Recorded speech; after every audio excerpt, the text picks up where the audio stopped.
pwede kang magbayad ng utang kahit hindi ka sinisingil? Sana all nagbabayad ng utang kahit hindi sinisingil.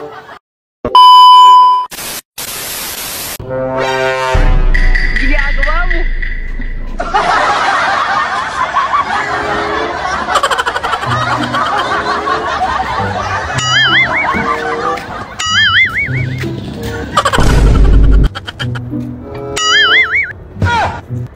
Tira siya ng maganda.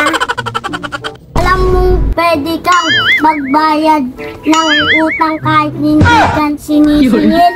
Sana all nagbabayad ng utang kahit hindi sinisingil. Hindi mo ba alam, Tira siya, utang na lang yung forever? Ano ba kasi bibili mo, Emerson? Bahala ka, baka makita ka na naman natin Mariel dyan. Alam mo, Tira siya, shout out sa lahat na may utang diyan. Bayad-bayad din. Pag may bawal utang, mahirap maningil. Sabihin mo kay Ate Mariel, baka may papaprint pa siya. Sa akin na lang siya magpaprint, pwede utang. Ikaw magsabi kay ate para kutusan ka.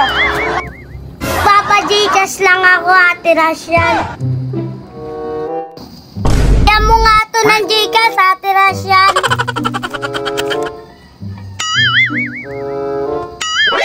Ito ba yung number? Kaso bawal utang ha, Emerson. Oo, Ate Rasyan, anong akala mo sa akin? Pool! May pambayad ako dyan. Nandito sa maleta ko. Teka lang, kukuhanin ko. Sige, ilabas mo muna, Emerson. Sabi kasi ni ate, payment first eh. Ginagawa mo.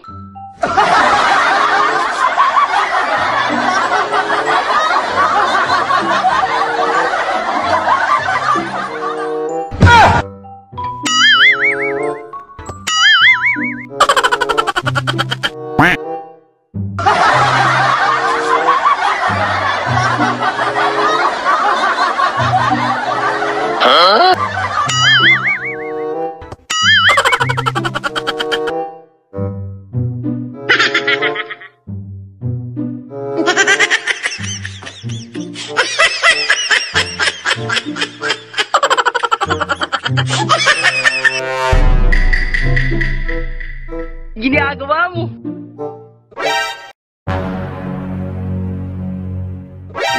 Hala, ang dami naman yan, Emerson. Saan bowl mo yan nahugot? Tagong-tago yung pera mo ah. Lipong ka pa to, Ate Rasyan. Ayan, Ate Rasyan. Ito pare ba talaga, Emerson? Magkano ba ipapakarga mo? Pantay lang, Ate Rasyan. Karga mo si Papa. Makakarating yan sa Humingan. Oo naman, makakarating yan, Emerson. Gusto mo, sumama ka pa eh. Eh di hindi nakita, Ate Rasyan. Karga mo yan, Ate Rasyan, ha? 1,000 yan, nilipong ko pa yan. Oo, wait mo na lang, Emerson ha. Bibilangin ko pa to eh.